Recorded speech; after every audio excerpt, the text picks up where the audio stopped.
Good day and welcome to Xuviate Business Agility Daily, where we help leaders reimagine how work gets done.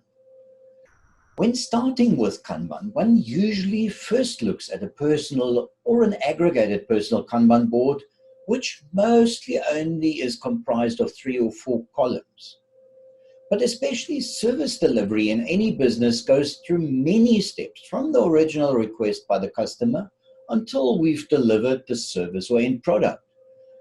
And with knowledge work, it is no different than a workshop where a physical product usually goes through several steps before it is finished. But how do we do that with a service? Those of you who are regular viewers will by now have surely heard me say that one of the beautiful concepts of Kanban is that you can start with what you do now. So let me show you. So as I said, I want to today quickly look at how to map a workflow. And the important point here is map. You don't want to design a new workflow. You want to map out what you do at this moment. And one of the easiest ways, or that I find quite easy, is to start with the end in mind and establish how the completed work actually looks like. And from there, you go to the task that happened immediately before it was completed. What was the last task we did? And then we repeat this process going backwards until we arrive at where the work enters the system, which often gets called a backlog or a requested column. There are a few things that we need to watch out for with this. The first one is that we focus on the actual activities.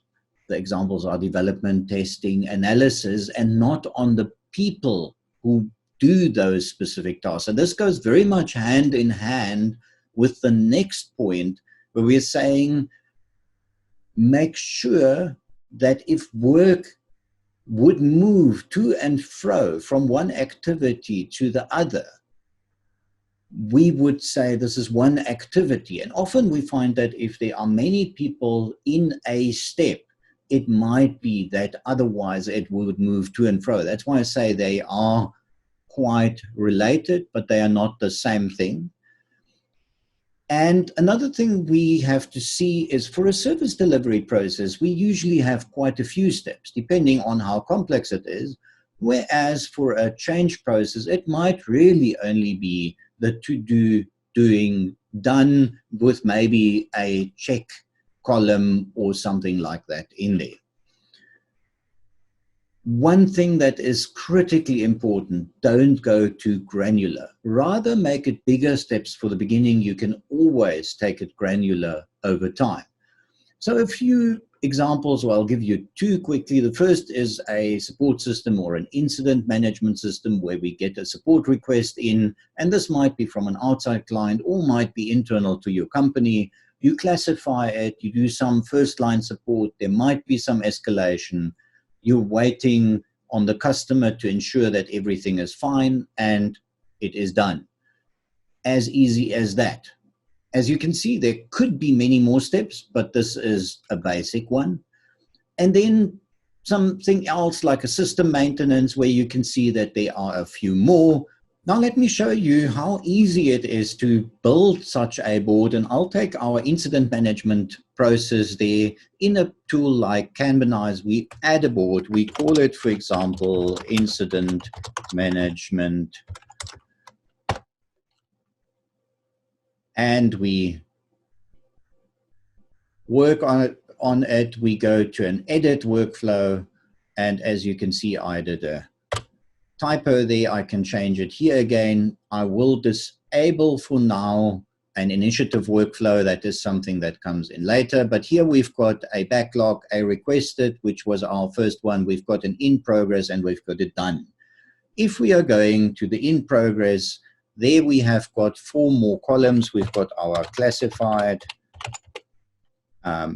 We'll add another column, and we call that first line support.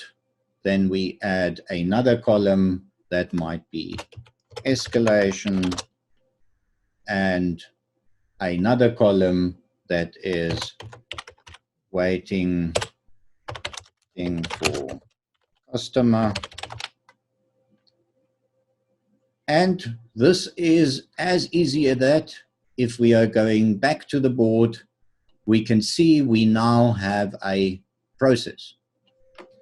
So the actionable tip for today is, once you have identified a service that you would like to manage, it's a breeze to map out the basic steps and then implement in the Kanban tool.